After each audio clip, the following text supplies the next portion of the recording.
Hi everyone, it's Jennifer from DivorceCoaching.com, and I'm really excited that you're joining us here today. I have a very special guest that I really wanted to interview and have him share some really important notes for you. If you are going through a divorce, of course, one of the primary things that you'll notice in your mind and in your body is that you're under stress. And so here I am with Dr. Jay Warren, and he's a prominent chiropractor here in San Diego and a good friend of mine. So I'm very happy to introduce him to all of you. Thank you so much, Jay. I'm happy to be here. Thank you. Good. Well, let's talk about stress, because you know that my clients, and I'm sure even a lot of your clients, are under a lot of stress. And as a chiropractor, how much does stress affect your clients? How much do you see that? Really, stress is the whole key to our health, whether we're thriving or whether we're broken down by it. So tons of people come in to me for all kinds of health-related problems, be it aches and pains in their bodies or headaches or indigestion. And really, we can help a person heal from those things and stimulate their body to naturally heal the damage that's been done. But that didn't just appear out of nowhere. It's all the lifestyle stressor around us that slowly takes its toll and breaks our bodies down, so that if I don't teach a person to identify the stresses that caused the problem in the first place, I can help their body heal, but if I send them back out into their life, it's just going to recreate the problem over again. Right. So really, my first job, I feel, is to help a person heal and repair the damage. But then the second job for more long-lasting changes is really to identify what those stresses are so that they can change those around so they can keep being healthy, rather than it being, all right, I'll see you in 3 months when all this stuff comes back and you're going to be back in the office. Right. So this is something that you deal with a lot, as I do, just in different ways, different methodologies. Absolutely. And I know that you just wrote a home study course in an audio program, and that's at beingwelllifestyles.com. So tell us about, what can you share from what you learned as years of as being a chiropractor and about addressing those stressful issues? Right. Well, that's really how the whole program came about, was to give people the tools and the resources to be able to look at what's causing the damage in their lives. And it comes at us at all different ways. I mean, we all have a certain capacity to handle stress. I mean, we know that. Everybody knows they've got their tipping point where they're doing fine throughout the day, little things creep up more and more and more, and then that one thing, boom, we crack, we snap, and just blow our lids, right? Happens to me all the time. We all have our certain cracking points. And so if you think of our body as having a container that allows it can contain a certain amount of stress, if we don't continually dump out that container with all those little stresses that builds up, then we're going to get to the point where there's a straw that breaks the camel's back. Right. So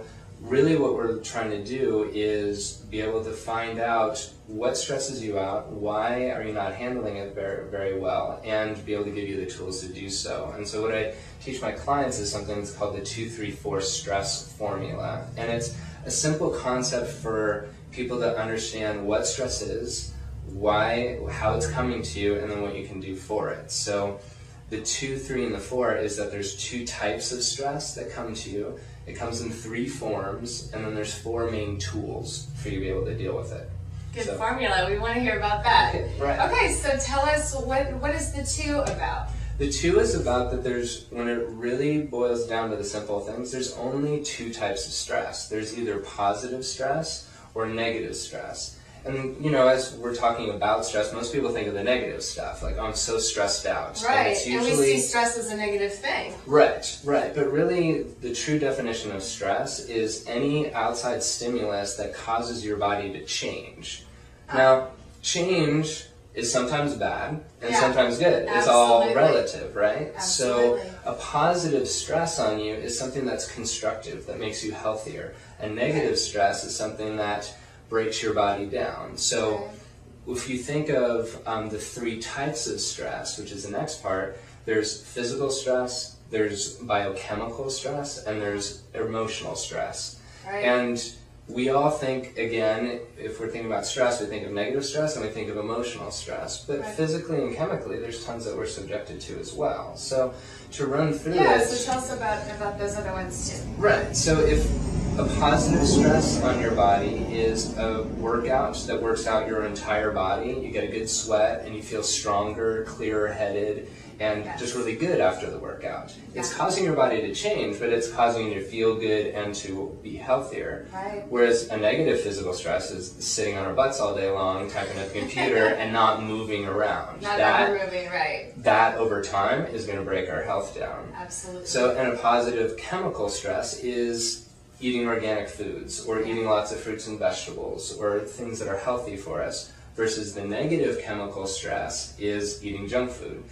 Skipping meals, those type of things, or even just the pollutants that are in our environment right now. Those are negative chemical stresses that over time will make a huge difference for us. Air, food, and water type environmental. Absolutely. Right. And again, you're using positive stress in the context of like organic foods and when you're saying that, you're meaning that it's a stress because it's making a change to your body. Correct. Exactly. But this is in a positive way, and the junk food deteriorates. Right. Exactly. Okay. Cool. And a way of thinking of it, and this is the reason why we start with the 2 and the 3 part of it, is now you have a tool to really kind of take stock with every action that you take of.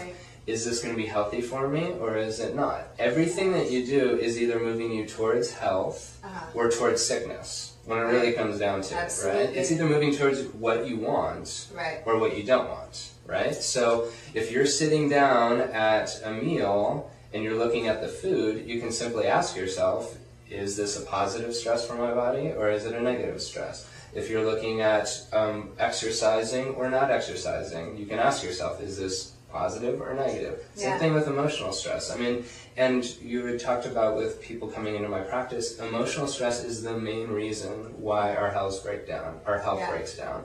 And so if we don't have tools to be able to handle that, because let's face it, life isn't getting any simpler. I mean, it's getting more complicated, faster, there's more things on our plate, and to think that there's going to be some day where those stresses are off our plate is really not a good path to go down, because it's just not going to be that way. I don't know about for you. My life has only gotten more complicated.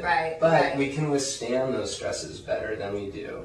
We can have more tools to be able to dissipate stress and also be more flexible to the stresses that come to us. So especially within emotional stress, you know, a positive emotional stress would be, say, like with a new business that you're starting up, you have tons of new clients, tons of sales, things are going really well. It's still stressful because you're having to manage that. Versus a negative stress is the bickering and fighting with either the kids or your spouse or with friends or coworkers, that it just keeps nagging at you, and you finally get to that breaking point where your container gets full, that water spills over, and it makes a mess. Right. And I want to point out something really quick before we move into those tools, because that's essential.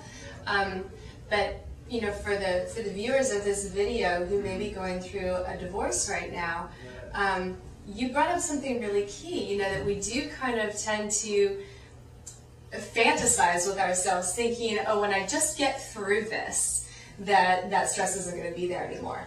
And that's really not being honest with ourselves, and it's really not true of life. It may be true that, you know, you'll get through this divorce, but I guarantee you stress will still exist on the other side. It's just going to come in a different form. So that's why these tools are so essential, you know, because we all want to learn. The key is not to eliminate the stress, because that's a fallacy, but to learn how to deal with them more easily and elegantly. And so that's, I think, a real key point for all of us to kind of just digest for a minute.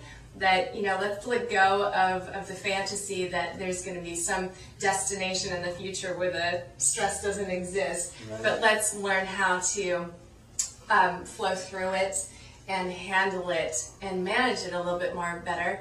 And not only that, but if you're a parent, you'll get to kind of organically and naturally pass that on to your kids too, which is really critical.